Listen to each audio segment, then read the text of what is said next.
engine running. Liftoff. We have a liftoff. 32 minutes past the hour. Liftoff on Apollo 11. Neil Armstrong reporting the roll and pitch program, which puts Apollo 11 on a proper heading.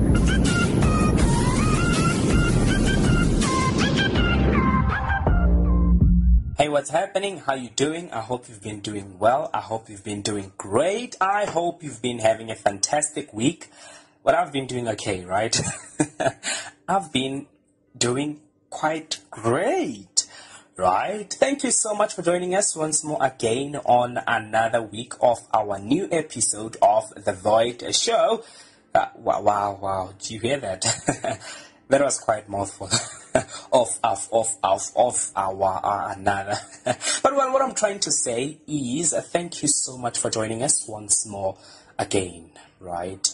And if this is your first time, welcome to the family, right?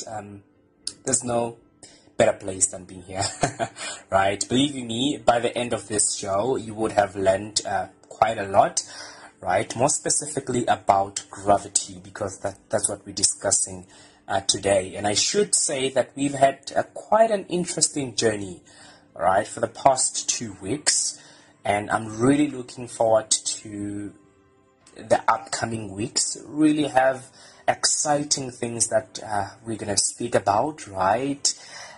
Just to give you a taste for Christmas. I know that's like in the next few, right, upcoming weeks. We're going to be speaking about the Star of Bethlehem. Right, you know the Star of Bethlehem, like that one. It's in the Bible. So the wise men from the east had to follow that star, and it led them to where Jesus was born. Right, we're gonna be speaking about that for Christmas. We have so many interesting things. Like we're gonna be discussing the nature of electricity in the next few weeks coming. We're gonna be speaking about Albert Einstein, optics, sound, like the physics behind the sound. We're gonna be speaking about that. Not forgetting that we are on Active FM, and all of us keep saying radio has never been better. My name is Andrew, and I am your show host. So in a nutshell, welcome to the show. So yes, I was saying, we've been having a very interesting journey speaking about gravity, right? 2 weeks ago, we spoke about a very short story about Sir Isaac Newton, okay? You would know Isaac Newton. He was one of the very brilliant guy. He was one of the very phenomenal, okay, intelligent man. And that's clearly seen in the scientific world, okay? He explained gravity, right, which is what we're expanding on today, right? He explained gravity. Not only that, but he invented calculus, okay? Differential calculus and integral calculus. That's mathematics. We use that maths to get to the moon, right? So you can just imagine he did enough. He did enough. Right?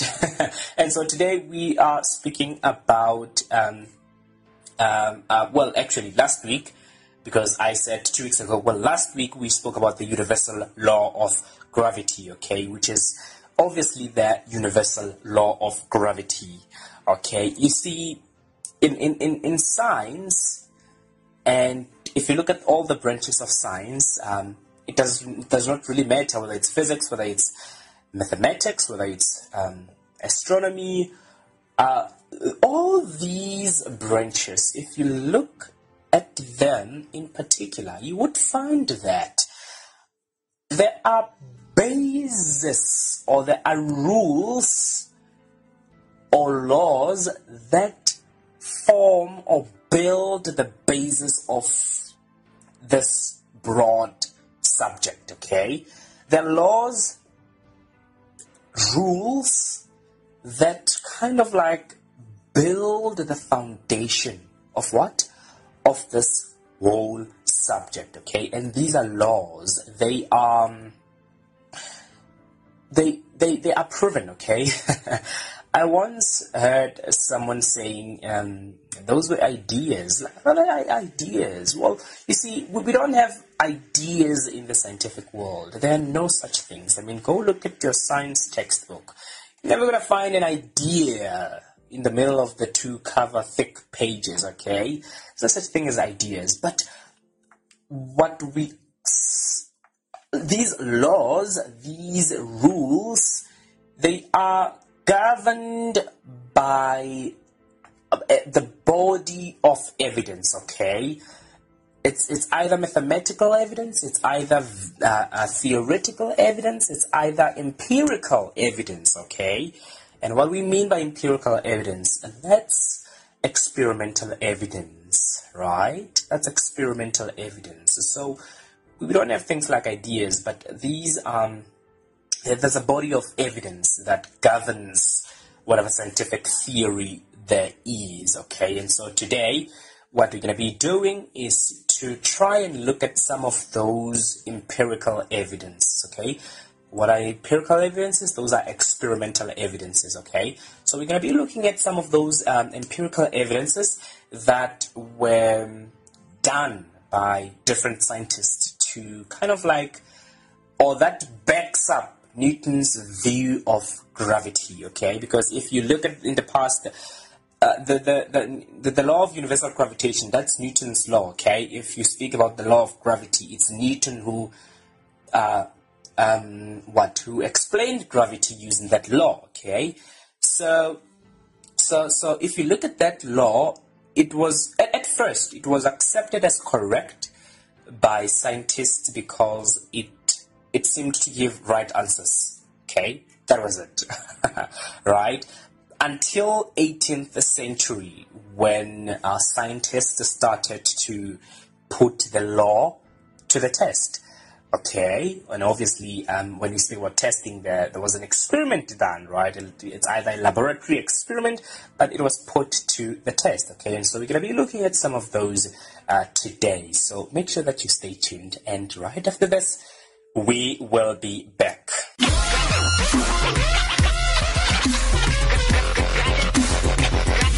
Hot presenters. Hi, this is Gavin Inston. The best topics. How do you turn your house from being just a normal home to a 5-star hotel? The hottest music. The most entertaining presenters. You are on the movie show. And in your left corner you have Ryan. And in your right corner you have Bash. Everything you could ever want in radio. Radio has never been better.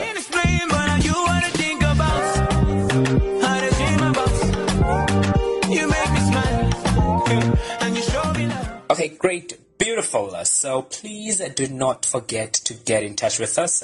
Plus 2784-505-1166. Right, that is our WhatsApp number line. Otherwise, you can find the code to that number line on our Instagram page, right? It's at ActiveFM777. And the reason I'm giving you that is because I do want to see your comments. I do want to see your questions, your thoughts, right?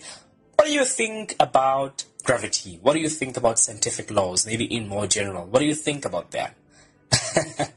Do you find it hard to believe them? Eh? Or maybe do you think gravity is just another theory, just another law? Eh? Maybe laws of thermodynamics? Do you think scientists are probably paid to just lie to the public? Do send in your questions, do send in your thoughts. I am waiting like so patiently to see them, right? So, yeah, great. So let's get to work. Now, the law of gravity. Now, let's first try to remind ourselves what are we trying to achieve today. Okay, so we want to understand or maybe to have an insight or to know some of the experiments, right, that were performed by different scientists to test the law of gravity.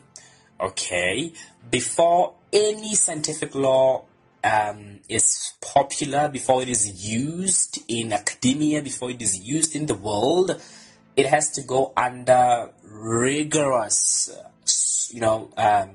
testing. okay, by different people in the world. And what do we mean by testing? Testing basically means I just want to see if this law is true or not. Okay, under these conditions, given this, given that, maybe I remove this, maybe I add that. I want to see if this works in all the cases.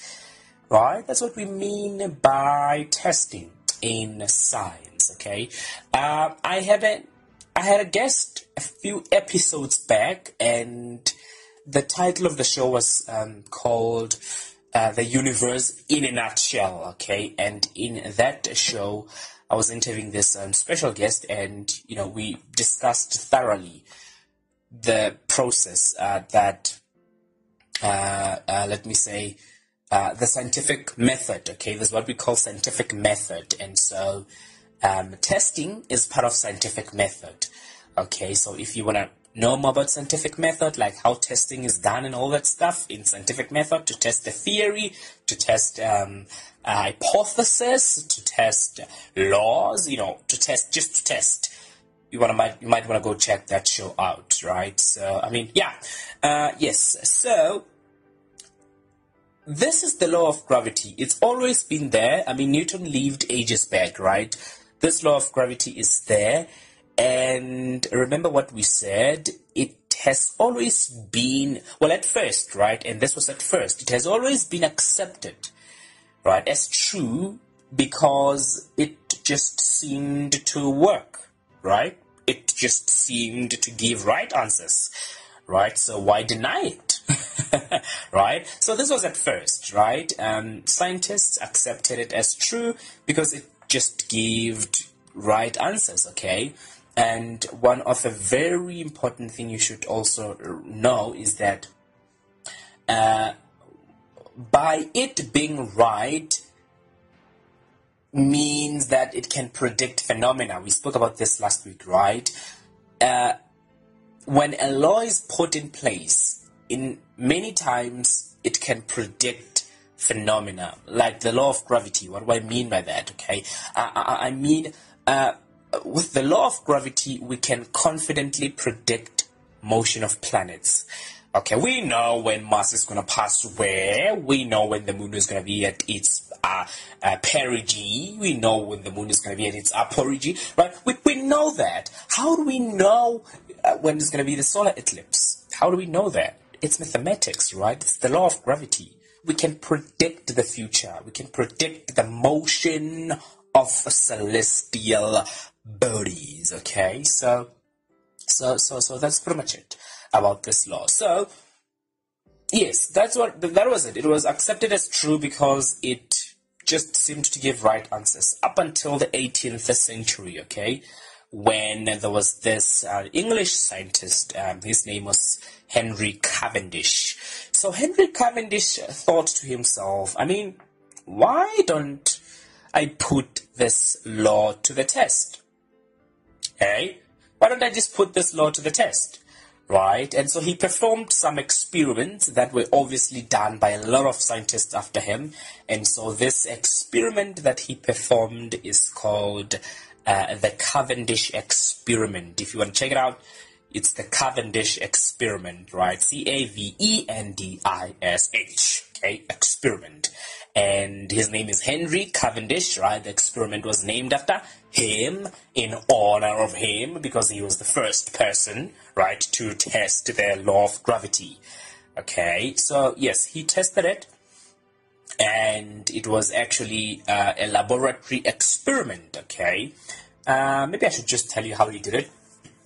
Well, I hope I can try to explain this very well, because it needs like you want to see this, how he did it, right? So he had apparatus. We've got what we have what we call apparatus, right? Apparatus are what those are in ingredients, okay? But let's first understand what does the law of gravity say, okay? So that we understand when this person wants to test the law of gravity, what is he testing, right? He obviously has to test what the law of gravity says or what it predicts, right? So that's pretty much it. So the law of gravity basically says every body in the universe attracts every other body with a force that is directly proportional to the product of the masses and is indirectly proportional to the distance between, to the square of the distance between their centers, okay?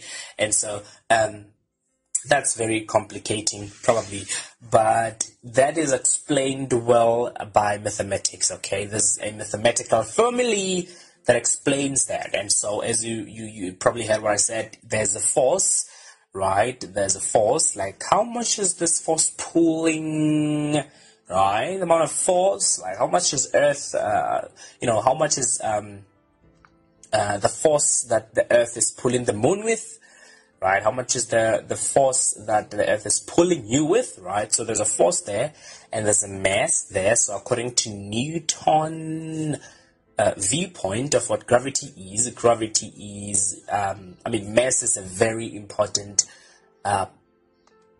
requirement for gravity to exist.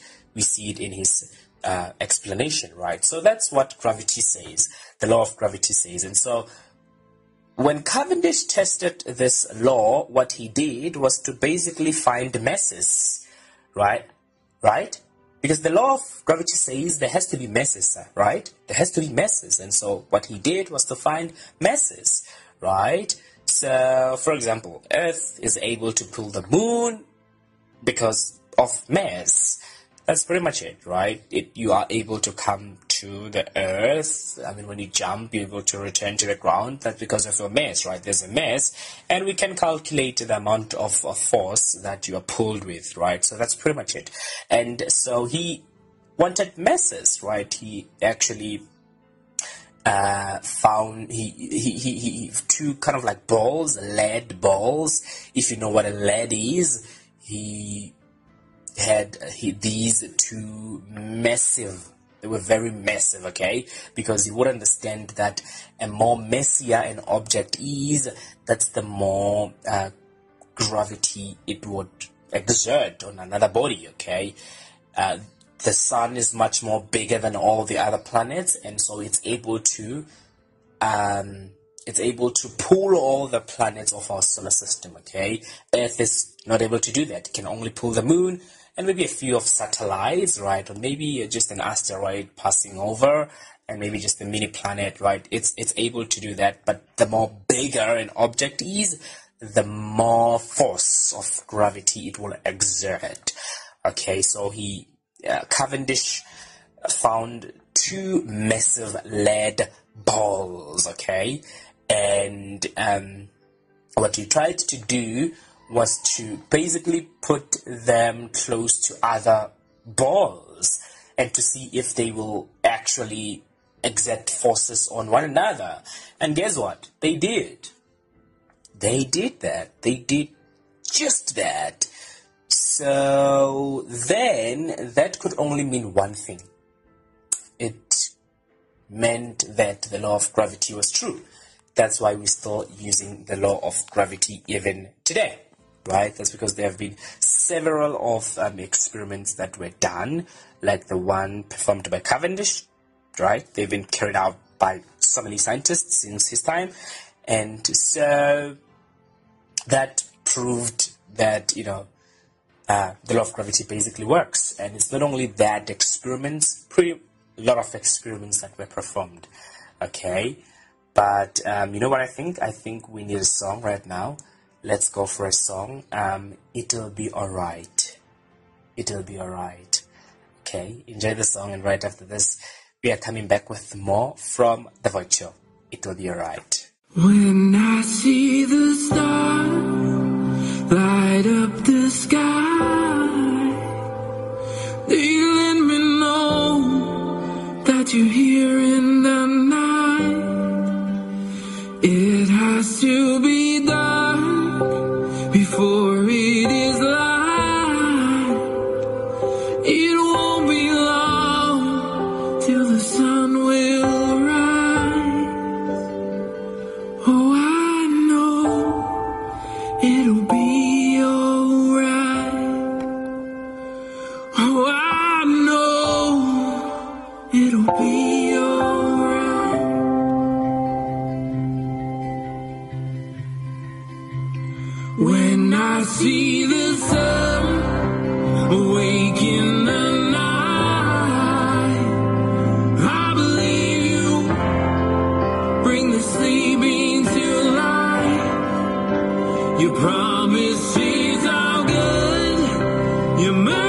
seas I'll never.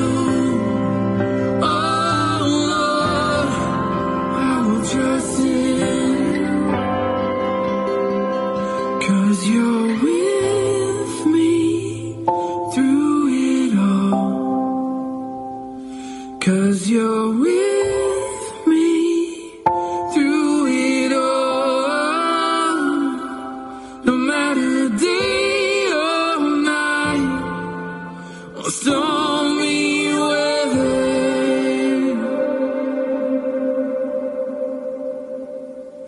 oh, I know it'll be alright. Oh, I know it'll be alright.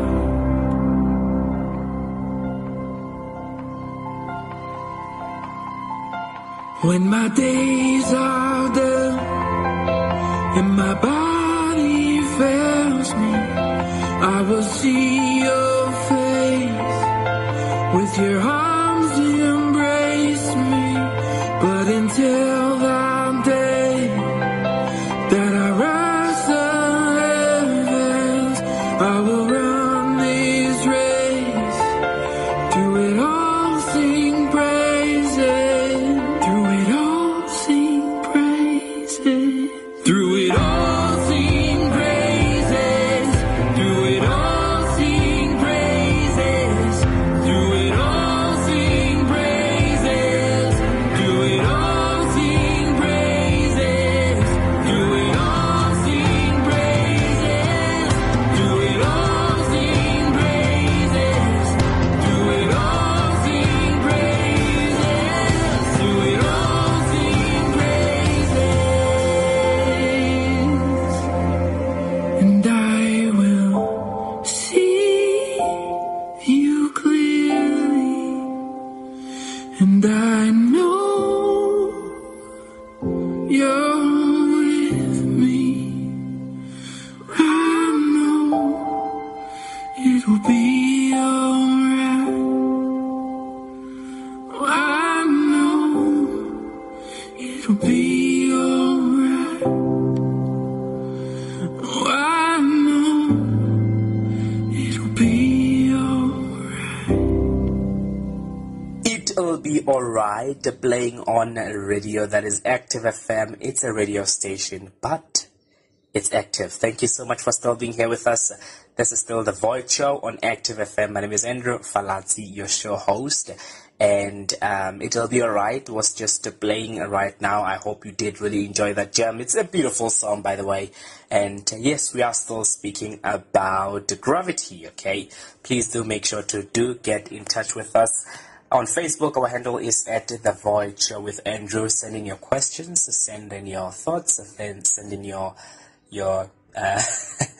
profound doubts about gravity, and I just cannot wait to see them, right?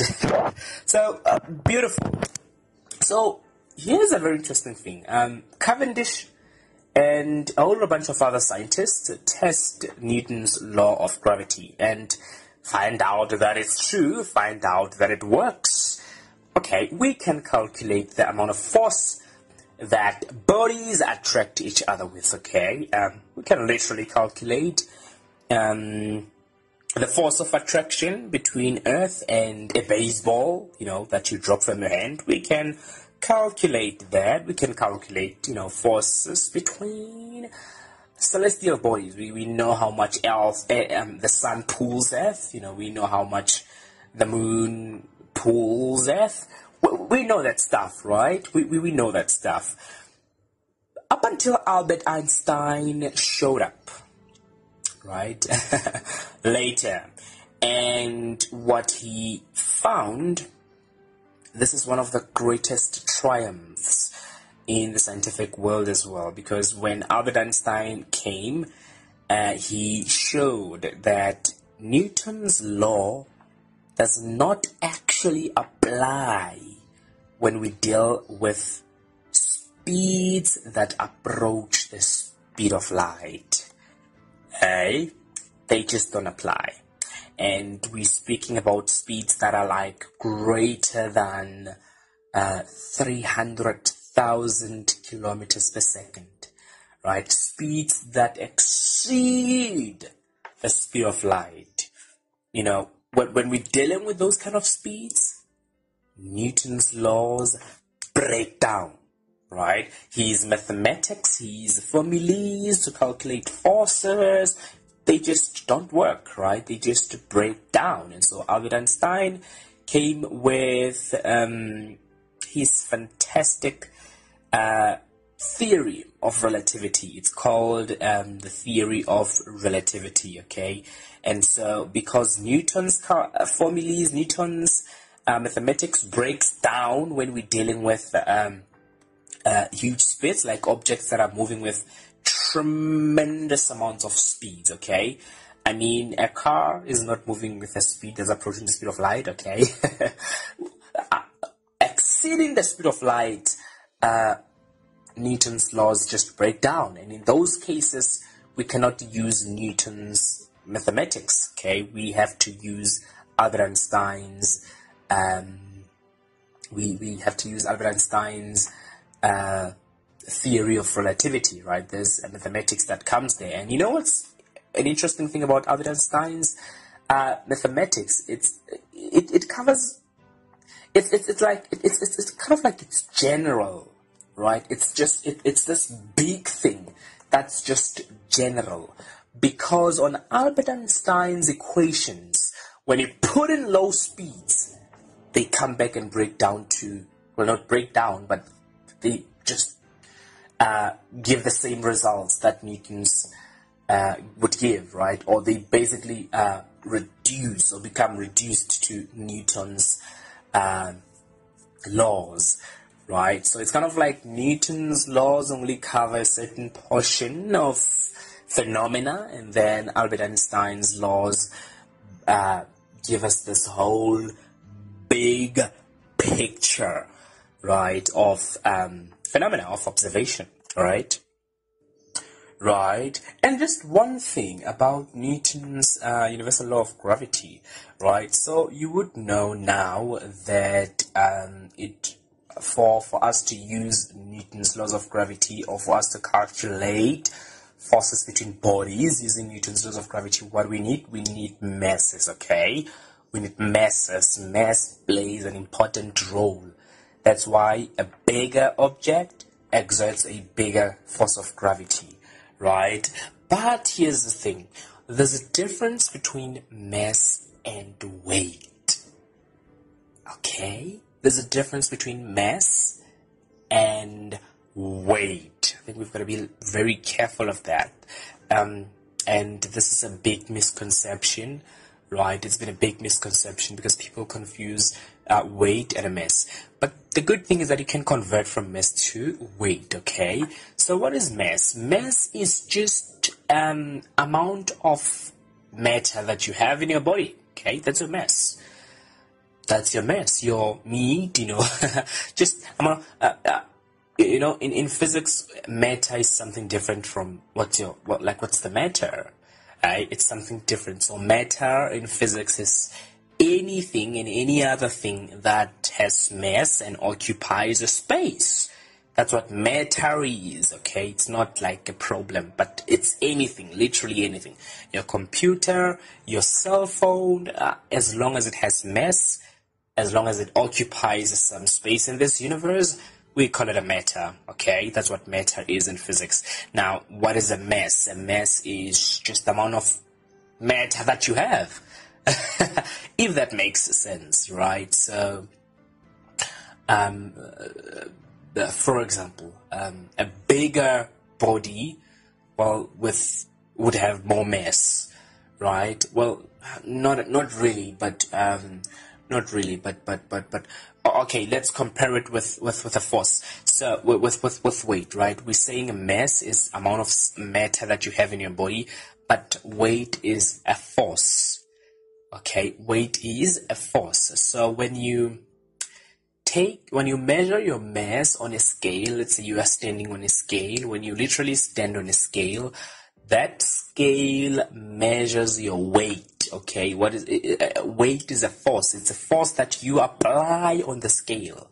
You stand on a bed, it sags because you have applied a force on the bed, okay? You stand on the scale, you apply the force on the scale, right? That's the force you apply on the scale. The force, push or pull, that's weight, okay? And it's obviously depending on your mass, right? So weight is depending on your mass. Mass is amount of matter that you have in your body. So I'm hoping that makes sense, right? Right. So I'm hoping you get it. So just for the last time, weight is not the same as mass, right? Take out that today. Weight is not the same as mass. When we speak about mass, it's the quantity of a substance. Oh, that's it. Right? It's a quantity of a substance, right? It's kind of like amount of matter it contains. But when we speak about the weight of someone, weight of a body, that's the force acting upon it due to gravitational attraction of Earth. Okay? So that's pretty much it, right? And maybe last thing that we can close with is there's what we call acceleration due to gravity, okay? You see, what is an acceleration? When you change your speed, you're accelerating, okay? You're accelerating. When you change your speed, there's some sort of acceleration that's taking place there. That's pretty much what acceleration is, okay? And so, when the attraction between bodies that's due to gravity brings about what we call gravitational acceleration. Okay, so you accelerate due to gravity. That's why people that are from helicopters and they throwing themselves down to Earth, there's an acceleration that they're coming to Earth with, right? We call that gravitational acceleration. So I hope you enjoyed the show today. It was really great having you around, and right after this I will be closing.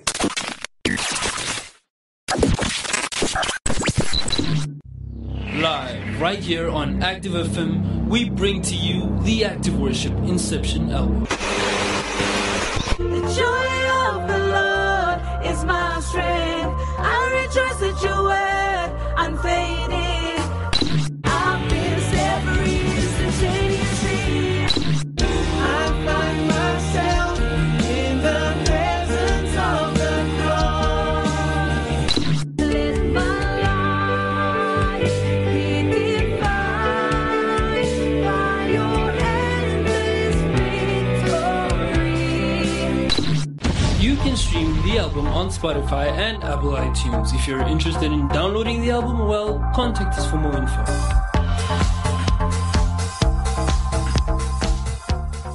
Apparently, we have reached the end of the Void show today. It really is always a sad time to get to this point, but I really had a great time on the show. We've learned a lot of stuff. If you want to get in touch with us, we are literally everywhere: Instagram, Facebook, Twitter. Just search Active FM. You'll definitely find us. A safe platform for you to get all our shows. We've got different shows, different in their essence. ActiveFM.co.za. We are there on iTunes Podcast, Google Podcast, YouTube, Spotify, Gab, Pala, Reddit. You can find us there. Just to search Active FM. And this is The Void Show from me, myself, and I, Andrew Falati. I will see you again next time, same place. You have an amazing week ahead of you. Active FM. Radio has never been better.